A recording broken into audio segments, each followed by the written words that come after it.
The desperate call. The red warning light blinked steadily on Commander Jake Martinez's console as he sipped his morning coffee aboard the Mars orbital station. Another day of monitoring deep space communications, watching for threats that never seemed to come. Humanity had been preparing for alien contact for decades, but the galaxy remained frustratingly quiet. Then the signal broke through.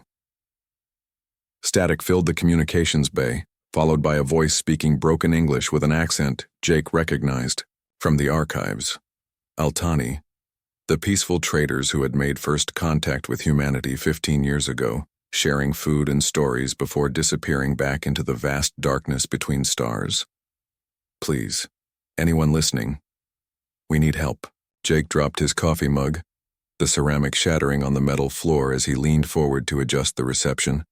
The voice was weak, transmitted across impossible distances through technology humanity barely understood.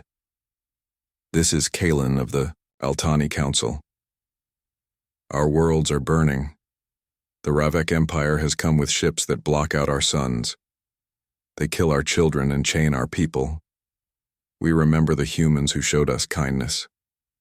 Please, if you can hear this, we offer everything. We have in exchange for aid. The transmission crackled with interference. Jake could hear explosions in the background, the sound of a civilization dying. His hands moved quickly across the control panel, trying to lock onto the signal's origin point. Our fleet is destroyed.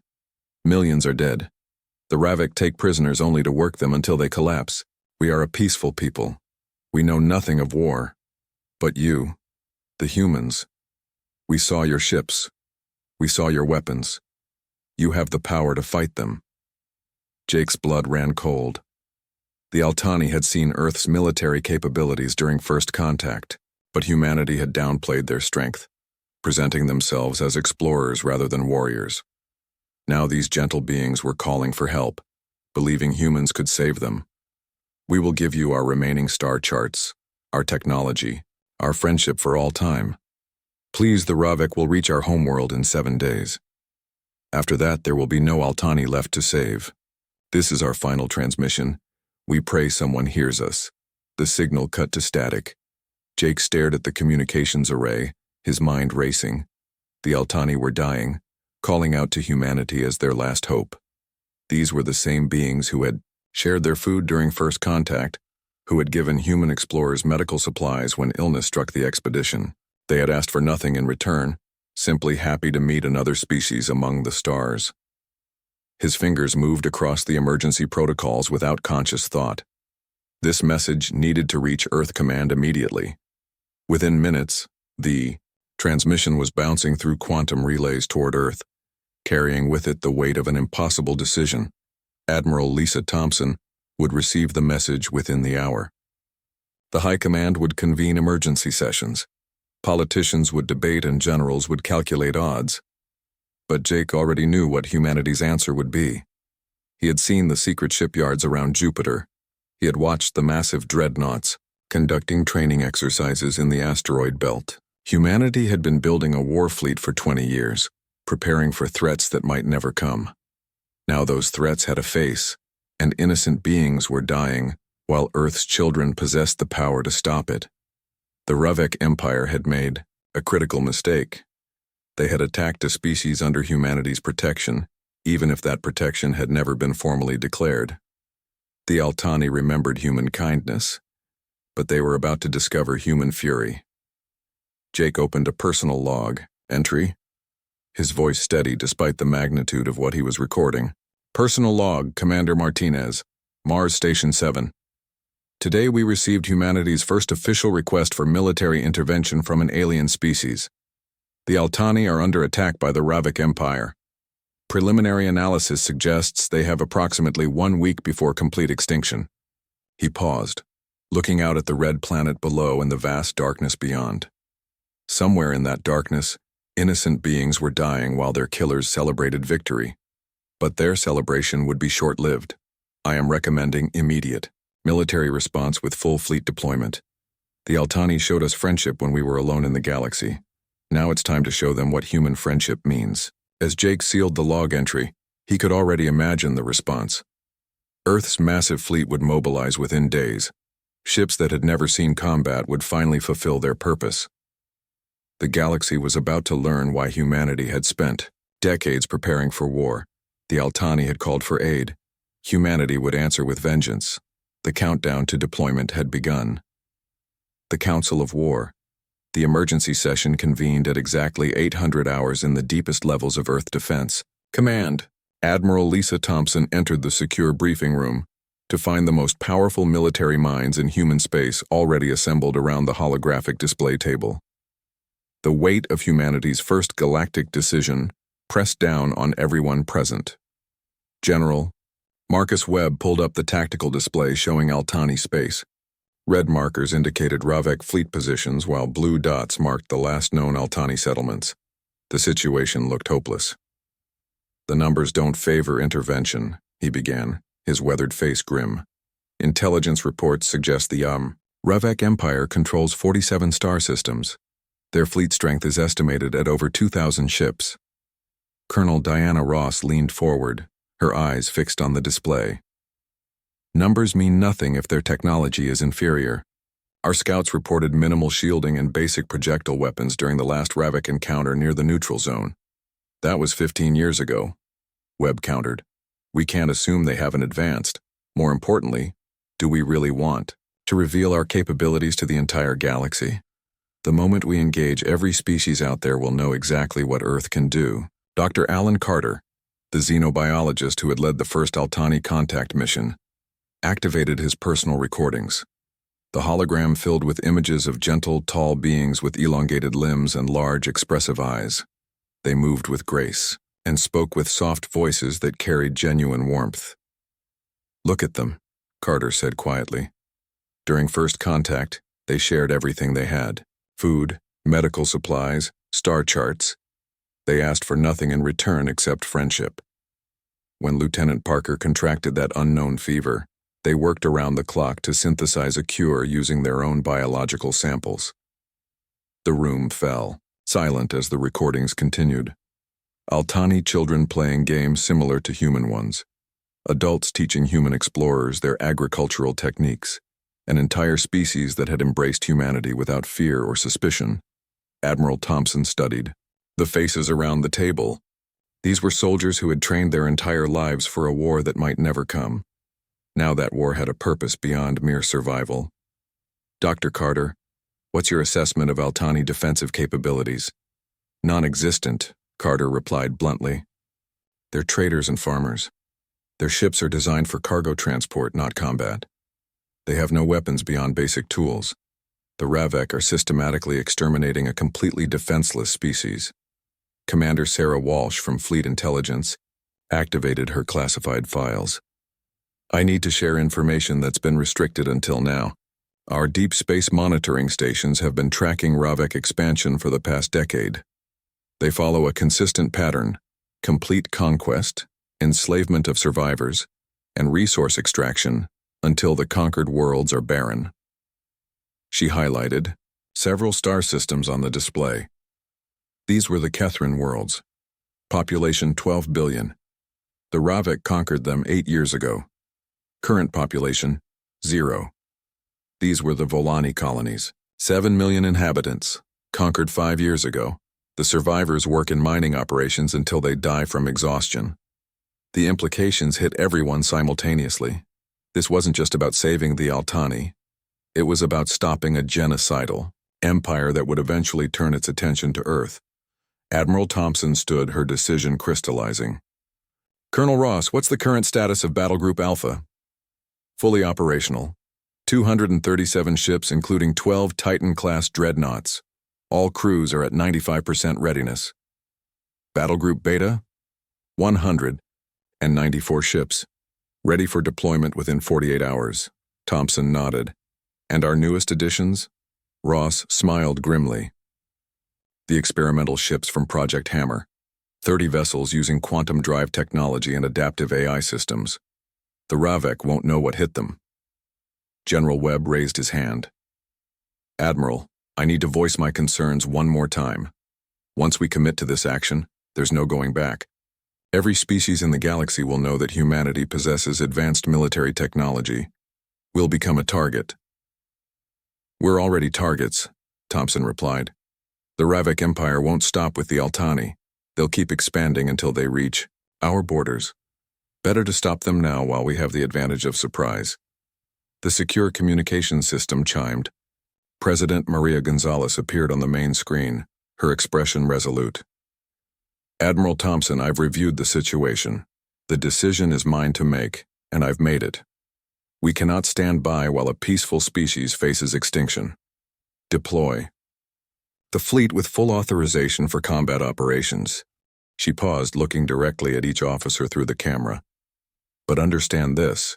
We're not going there as peacekeepers or negotiators. The Ravik Empire has shown no mercy to their victims. We will show them the same consideration they've shown to others. Launch Operation Guardian Fury immediately.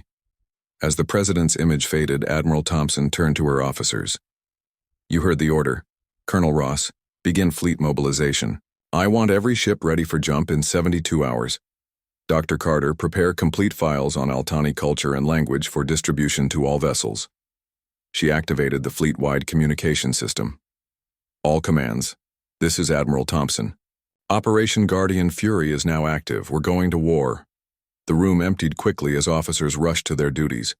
Within hours, humanity's largest military deployment would begin moving toward a distant star system where innocent beings waited for salvation. The Altani had begged for help. They were about to discover that when humanity's friends called for aid, the response came with the fury of Earth's children unleashed. Fleet assembly. The massive shipyards orbiting Jupiter hummed with activity as humanity's greatest military secret revealed itself to the cosmos. Captain Tom Bradley stood on the bridge of the UES Vengeance, watching through reinforced viewports as ships emerged from hidden construction bays that had remained sealed for 2 decades. The Titan-class dreadnought Thunderstrike slid from its berth, its hull stretching nearly 2 kilometers from bow to stern. Plasma cannons capable of cracking moons dotted its armored surface, while shield generators powerful enough to deflect asteroid impacts glowed with contained energy. Behind it came the Devastator, the Warhammer, and 9 more vessels that represented the pinnacle of human engineering. My God, whispered Lieutenant Amy Foster from the communication station. I knew we were building ships, but this... She gestured at the display showing fleet positions. Red dots filled the screen, each representing a warship capable of engaging multiple enemy vessels simultaneously. The escort carriers Valiant and Courageous launched their fighter squadrons. Unlike the manned fighters of previous generations, these were AI-controlled drones that could perform maneuvers no human pilot could survive. Each drone carried enough firepower to destroy a frigate while moving at speeds that would liquefy organic crews. Captain Bradley activated the fleet communication channel.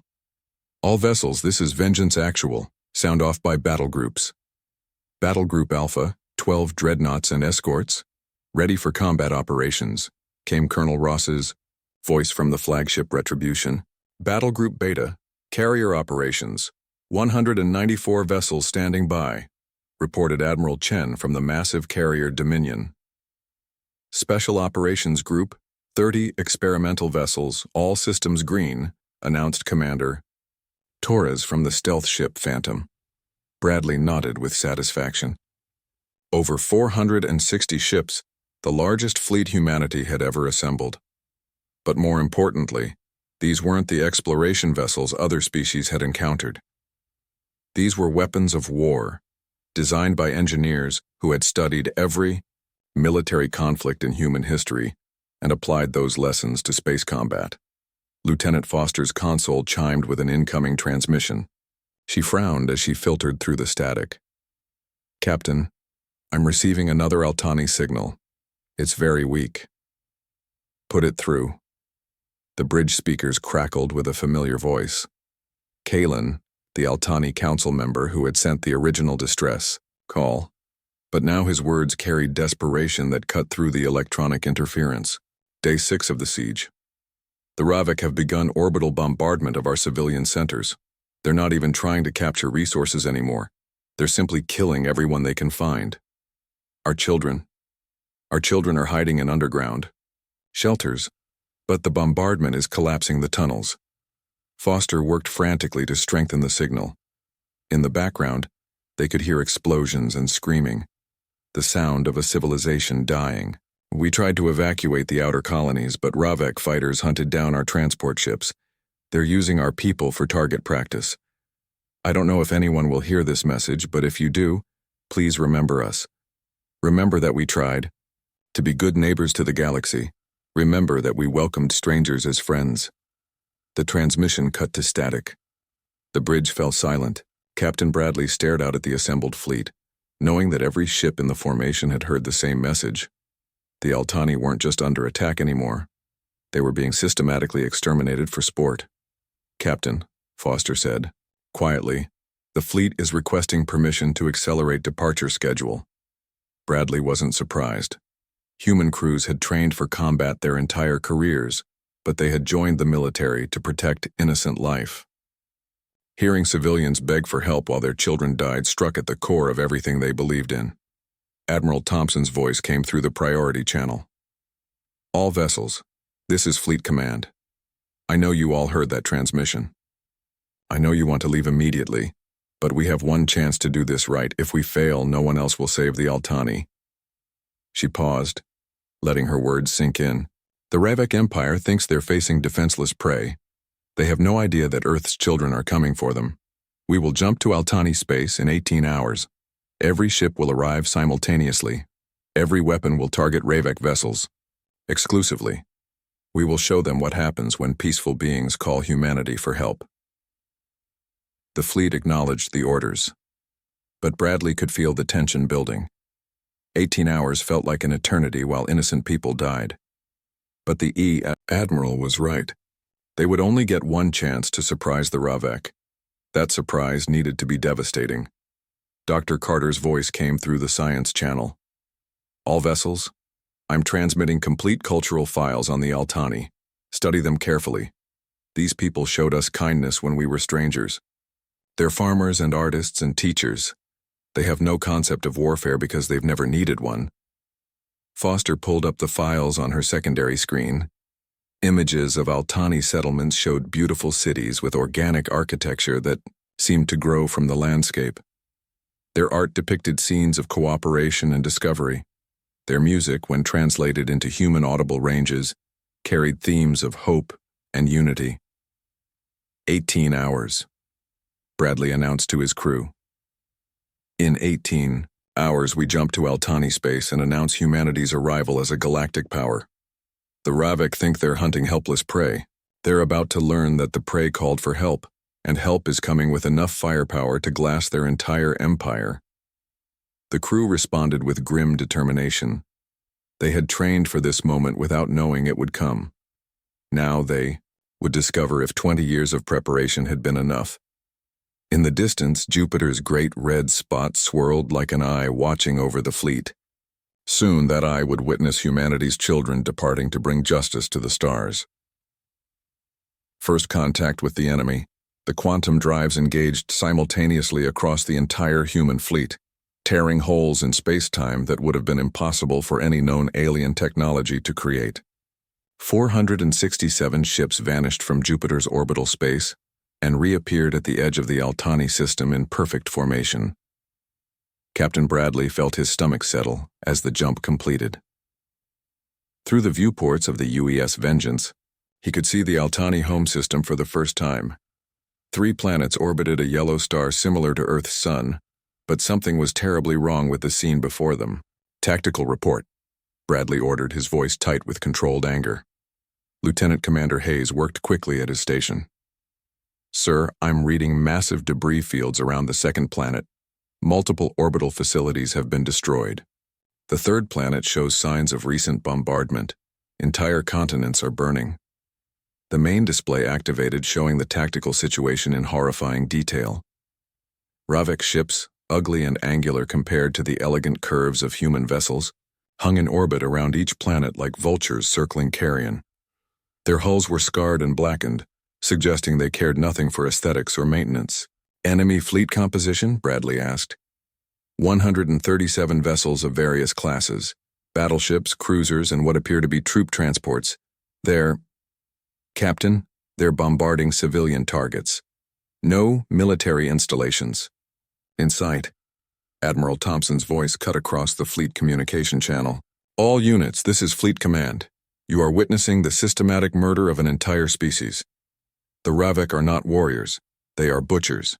Engage at will. Show no mercy to those who show no mercy to innocents. The human fleet spread into attack formation with precision that would have impressed military observers from any species. The Titan-class dreadnoughts moved to the center while carriers deployed their drone squadrons. Stealth frigates from the Special Operations Group simply vanished from sensors, their advanced cloaking technology rendering them invisible to Ravek detection systems. The first shots came from the experimental ship Phantom. Its quantum torpedo struck a Ravek battleship amidships, and the alien vessel simply ceased to exist. The explosion was contained within a spatial distortion field, leaving nothing but scattered atoms where a ship carrying 3,000 Ravek had been moments before. Chaos erupted across the Ravek communication channels as they realized they were under attack. Their ships turned ponderously to face the human fleet, but their movements seemed sluggish compared to the lightning-fast maneuvering of Earth's vessels. Captain, Bradley watched as the Thunderstrike opened fire with its main plasma batteries. Beams of contained stellar fire reached across space to touch a Ravek cruiser. The alien ship's shields flared briefly before collapsing, and the hull began to melt under temperatures that rivaled the core of a star.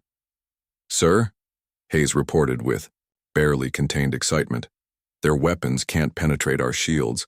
Their plasma bolts are dissipating against our defensive screens without causing any damage. It wasn't a battle. It was an execution." The drone squadrons from the carriers swarmed through the Ravek formations like angry insects. Each AI-controlled fighter moved with inhuman precision, dodging return fire while delivering devastating attacks on enemy engines and weapon systems. Ravek fighters tried to engage but found themselves outmatched by machines that could pull 50 gravities without concern for crew survival. Lieutenant Foster monitored enemy communications, her translation software working overtime to decode Ravek battle language. "Captain, they're calling for reinforcements. They're reporting that they're under attack by unknown vessels using impossible technology. Any response to their calls?" "Negative, sir. I think we caught their entire occupation." Force. The battle lasted exactly 17 minutes. When the weapons fell silent, the tactical display showed empty space where the Ravek fleet had been. A few escape pods drifted among the debris, their occupants the only survivors of an armada that had considered itself unstoppable. Admiral Thompson's voice filled the communication channels. "All vessels, cease fire. Begin search and rescue operations for Altani survivors. Medical teams to the planet's surface immediately. Security teams will process Ravek prisoners according to the laws of war." Captain Bradley studied the debris field, where moments before an entire enemy fleet had existed. The human ships had taken no casualties, suffered no significant damage. The technological gap between humanity and the Ravek was so vast that the engagement had been less a battle than a demonstration. "Captain," Foster called out, her voice filled with wonder. "I'm receiving transmissions from the planet's surface, the Altani. They're alive, hidden in underground shelters. They're asking if the humans have really come to help them." Bradley smiled for the first time in days. "Open a channel to all Altani frequencies. Use Dr. Carter's linguistic protocols."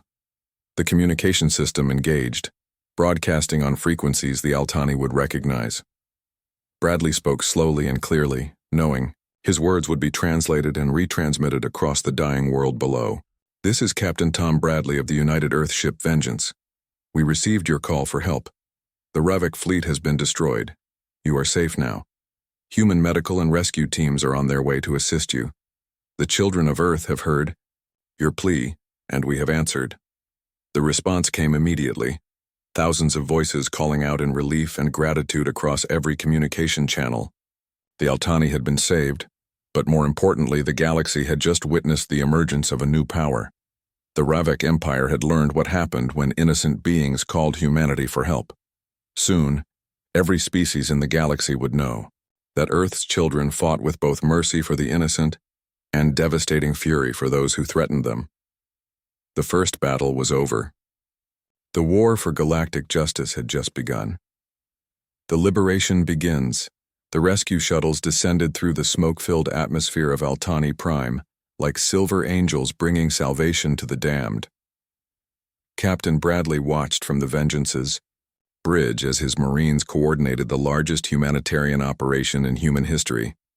Lieutenant Foster's console lit up with hundreds of incoming transmissions. Captain, we're receiving location data from Altani survivors across the planet. They've been hiding in underground networks for the past week, but the Ravik bombardment has collapsed many of the tunnels. Route the coordinates to all rescue teams, Bradley ordered. Priority goes to medical emergencies and trapped civilians. On the main display, real-time footage from the surface showed the true horror of what the Ravik had done. Entire cities lay in ruins, their organic architecture reduced to twisted metal and burning vegetation. Crater patterns suggested the bombardment had been systematic, designed to cause maximum civilian casualties rather than military damage. Commander Sarah Walsh materialized on the bridge via hologram from her position aboard the Marine Transport Liberator. Captain, we've established contact with the Altani Council. They're requesting immediate medical assistance. They have thousands of wounded, and their medical facilities have been destroyed. What do they need? Everything. Medical supplies, food, clean water, temporary shelter. The Ravik weren't just trying to conquer them, they were trying to exterminate them completely. Bradley felt his jaw clench. The more they learned about Ravik tactics, the more justified their intervention became. These weren't warriors following the rules of war. They were genocidal monsters who needed to be stopped permanently. Dr. Carter's voice came through the medical channel. All vessels, I'm transmitting updated medical protocols for treating Altani physiology. Their biochemistry is similar enough to human that our standard treatments should work, but they're extremely malnourished and dehydrated. The first rescue footage began streaming to the fleet. Human Marines in full environmental armor carefully extracted Altani survivors from collapsed shelters. The alien beings were tall and graceful even in their weakened state, their large eyes reflecting both fear and hope as they encountered their rescuers. One particular image caught Bradley's attention, a young Altani child, no more than 6 years, old by human standards, reaching out to touch the armored glove of a Marine. The child's parents had been killed in the bombardment, but the human soldier carefully lifted the orphan and carried them to safety. Foster, are you getting translations on the surface communications? Yes, sir. The Altani they're calling us, the Star Friends who remembered. They say they knew humans would come because we had shown them kindness before. The weight of that trust settled on Bradley's shoulders. The Altani had faith in humanity's compassion, even after witnessing the devastating efficiency of human warfare. They understood that the same species capable of annihilating an entire fleet in minutes could also risk everything to save innocent lives. Admiral Thompson's voice cut through the rescue communications. Fleet command to all vessels. We have a situation developing. Long-range sensors are detecting incoming ships at the edge of the system. Configuration matches Ravik Empire reinforcements. The tactical display shifted to show new contacts approaching from deep space. 63 ships arranged in a standard Ravik battle formation, moving at maximum speed toward the Altani system. Time to intercept? Bradley asked. 4 hours at current approach speed, came the response from the sensor station. Admiral Thompson's orders came quickly. Continue rescue operations. Battle groups Alpha and Beta will intercept the Ravik reinforcements before they reach the planets. I want those survivors evacuated before any more fighting begins. The human fleet began to divide. Half the ships remained in orbit, their crews working frantically to save as many Altani as possible. The other half moved to intercept the incoming Ravik force, their weapon systems already charging for another engagement. Commander Walsh's voice crackled through the communication system from the planet's surface. Captain, you need to see this. We've found a Ravik prison camp. The footage that followed made Bradley's blood run cold. Hundreds of Altani prisoners, barely alive, chained in metal cages designed to cause maximum suffering. The Ravik hadn't just been killing civilians. They had been torturing them for entertainment. How many survivors? 237, sir. Most are in critical condition. The Ravek were using them for experiments, testing how long different species could survive various forms of torture. Bradley felt something cold and hard settle in his chest. This wasn't war. This was systematic cruelty on a scale that defied comprehension. The Ravek weren't just an enemy to be defeated. They were a cancer that needed to be cut out of the galaxy entirely. All rescue teams continue operations. Medical priority to the prison camp survivors and Commander Walsh. Yes, sir. Document everything, every atrocity, every crime against innocent beings. The galaxy needs to see what the Ravek Empire truly is. As the rescue operations continued, more horrors emerged. Mass graves filled with Altani civilians, destroyed schools and hospitals, evidence of biological weapons designed to cause slow, agonizing death. The Ravek had turned genocide into an art form, but they had made one critical mistake. They had attacked a species under humanity's protection, and now Earth's children were coming for them with the full fury of a species that had learned the cost of allowing evil to flourish unchecked. The approaching Ravek reinforcements thought they were responding to a minor colonial uprising. They had no idea they were about to face the most advanced military force in the galaxy, commanded by beings who had just witnessed the systematic torture of innocent children. The Ravek Empire response Admiral Korvek of the Ravek Imperial Navy had conquered 47 star systems in his distinguished career. Standing on the bridge of his flagship Dominator, he reviewed the reports from the Altani system with growing confusion and rage. "Explain to me again how an entire occupation fleet simply disappeared," he growled at his intelligence officer, his scarred face twisted with fury. Commander Drex consulted his datapad nervously. "Sir, the last transmission indicated they were under attack by unknown vessels. The communication cut off mid-sentence. When our long-range scouts arrived, they found only debris fields." Korvek studied the tactical display showing his reinforcement fleet, 63 of the Empire's finest warships, including his personal dreadnought that had broken the siege of Kethros Prime. Whatever primitives had stumbled into the Altani system would soon learn the price of interfering with Ravek expansion. "Any identification of the attacking force?" "Negative, sir. The wreckage patterns suggest advanced weapons technology, but no known species in this sector possesses such capabilities." Korvek smiled coldly. In 30 years of conquest, he had heard similar reports before. Local species often developed desperate new weapons when facing extinction, but they always fell before the disciplined might of the Ravek Empire. "Signal the fleet. We drop out of hyperspace in attack formation. Whatever killed the occupation force will face the full power of an Imperial battle group." 4 hours later, the Ravek reinforcement fleet emerged from hyperspace at the edge of the Altani system. Korvek expected to find debris and burning planets. Instead, his sensors detected something impossible. "Sir," his tactical officer reported with a tremor in his voice, "I'm reading 234 ships of unknown configuration holding position around the Altani worlds." 234? Korvek moved to the sensor station, personally.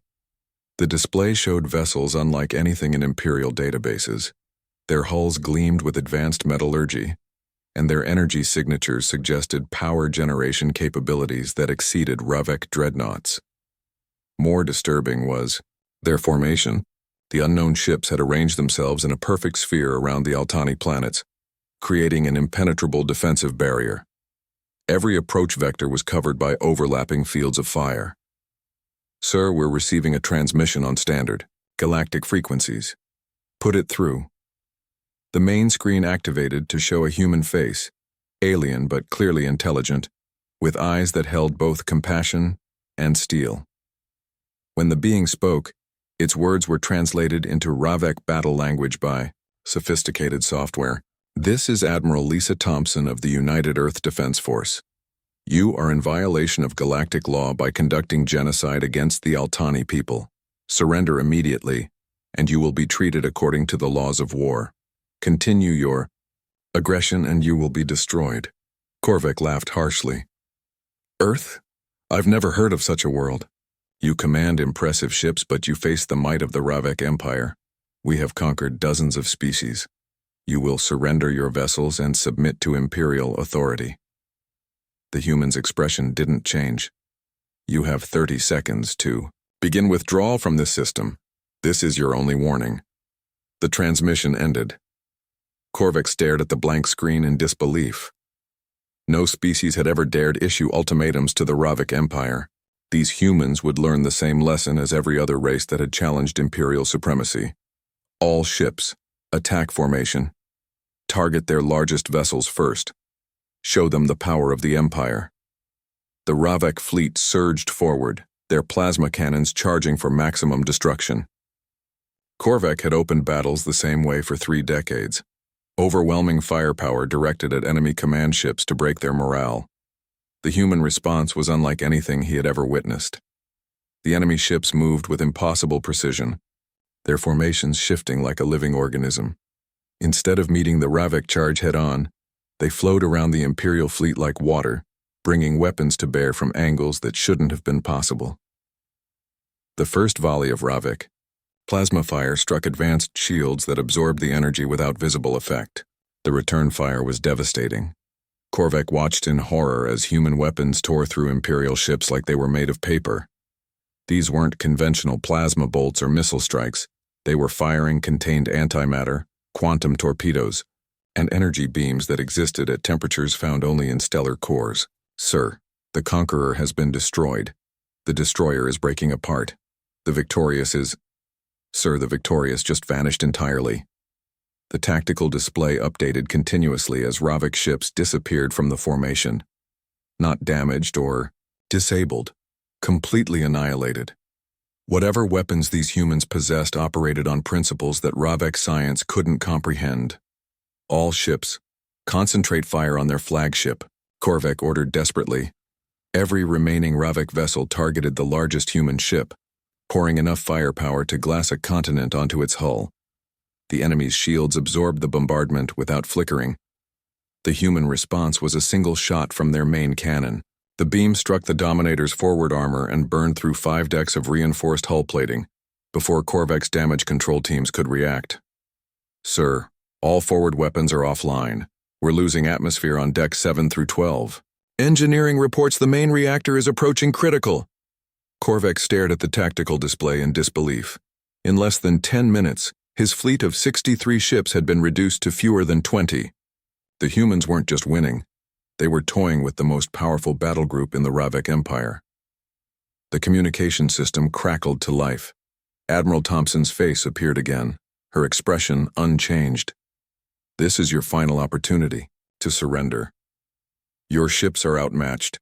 Your crews are dying unnecessarily. And your empire has committed crimes against innocent beings that demand justice. Korvac looked around his shattered bridge. His officers stared at him with growing fear as explosion after explosion shook the ship. For the first time in his career, he faced an enemy that treated the mighty Ravik fleet like target practice. What do you want?" he asked, his voice barely above a whisper. "The complete withdrawal of all Ravik forces from this sector, the immediate cessation of hostilities against all peaceful species, and your personal surrender to face trial for crimes against sentient beings." The transmission ended, leaving Korvac alone with the wreckage of his fleet and the terrible realization that the Ravik Empire had encountered something beyond their understanding. These humans fought with technology that seemed like magic and efficiency that spoke of vast military experience. As another Ravik dreadnought exploded in the distance, Korvac finally understood the truth. The Empire hadn't discovered a new species to conquer. They had awakened something that would reshape the balance of power in the galaxy forever. The humans had come to the Altani system as protectors. They would leave as the newest galactic superpower. New galactic order. The surrender came at hour 6 of what historians would later call the Battle of Altani Prime. Admiral Korvac's transmission was brief and bitter. "Ravik Imperial Fleet surrenders unconditionally. We request mercy for our surviving crews." Admiral Thompson stood on the bridge of the UES Retribution, watching as the remnants of the once mighty Ravik battle group powered down their weapons and prepared for boarding. Of the 63 ships that had arrived with such confidence, only 11 remained intact enough to surrender. Fleet status report, she ordered. Colonel Ross consulted his tactical display. 0 human casualties, Admiral. Minor damage to 3 frigates from debris impacts. All rescue operations on the planet's surface are proceeding ahead of schedule. Thompson nodded, but felt no satisfaction in the victory. The technological gap between humanity and the Ravek had made the engagement less a battle than an execution. What concerned her more was what came next. Lieutenant Foster's communications array lit up with incoming signals. Admiral, we're receiving transmissions from across the galaxy. Word of the battle is spreading through every diplomatic channel. What kind of response? Mixed, sir. The Kethran survivors are calling us liberators. The Villani remnants are requesting protection. But the Hegemony Council is demanding explanations, and the Trade Federation is expressing grave concerns about unauthorized military action. Thompson had expected this.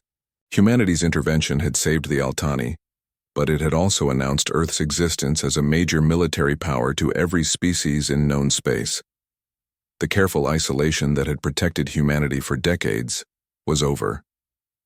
Dr. Carter's voice came through the medical channel from the planet's surface.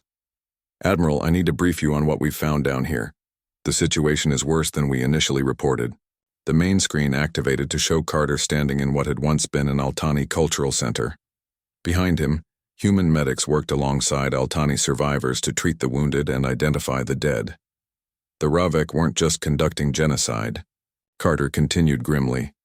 They were systematically destroying Altani culture. Libraries burned, art collections melted down, historical records deleted. They wanted to erase every trace that this species had ever existed. Thompson felt her jaw tighten. The military victory was complete, but the cultural damage might be irreversible. An entire civilization's heritage had been targeted for extinction. How many survivors? Total population across all 3 worlds, approximately 200,000. Down from 7 million before the Ravek invasion. The numbers hit Thompson like a physical blow. Despite humanity's intervention, over 6 million Altani had died. They had saved a species from extinction, but at a cost that would haunt her for the rest of her life. Captain Bradley's voice interrupted her thoughts. Admiral, we have a situation developing. Long-range sensors are detecting multiple fleets converging on this system. I'm reading ships from at least 6 different species. The tactical display updated to show new contacts approaching from various directions. Some moved in formation suggesting military intent, while others appeared to be diplomatic vessels or trading convoys. Time to arrival? First contacts in 18 hours. The largest fleet appears to be from the Galactic Hegemony. 47 ships, including what looks like a diplomatic dreadnought. Thompson knew this moment would come. Humanity had intervened in galactic affairs with overwhelming force, and now every major power wanted to understand what Earth represented. The next few days would determine whether humanity became a respected member of the galactic community or a target for preemptive strikes. All vessels maintain defensive positions around the Altani worlds. Continue rescue operations, but prepare for diplomatic contact with multiple species. And Colonel Ross? Yes, Admiral? Signal Earth Command. Tell them we need our best diplomats. Here immediately. The shooting war is over, but the political war is just beginning.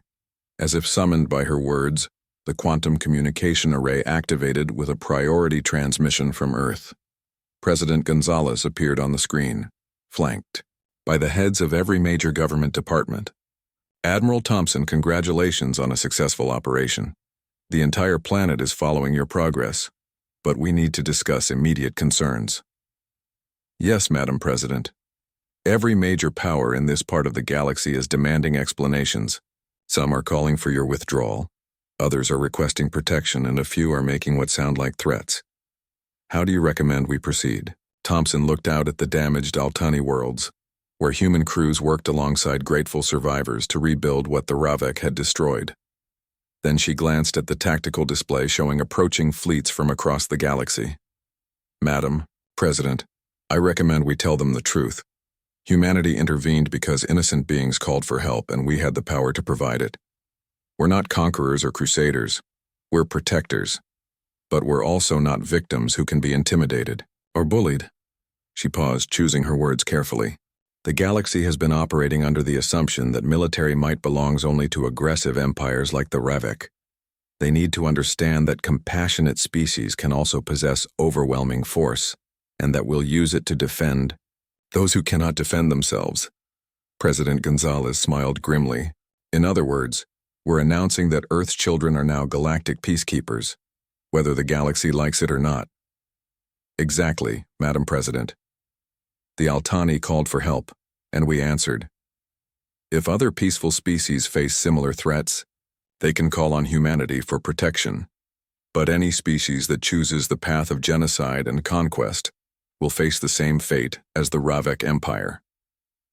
As the transmission ended, Thompson turned to address her fleet.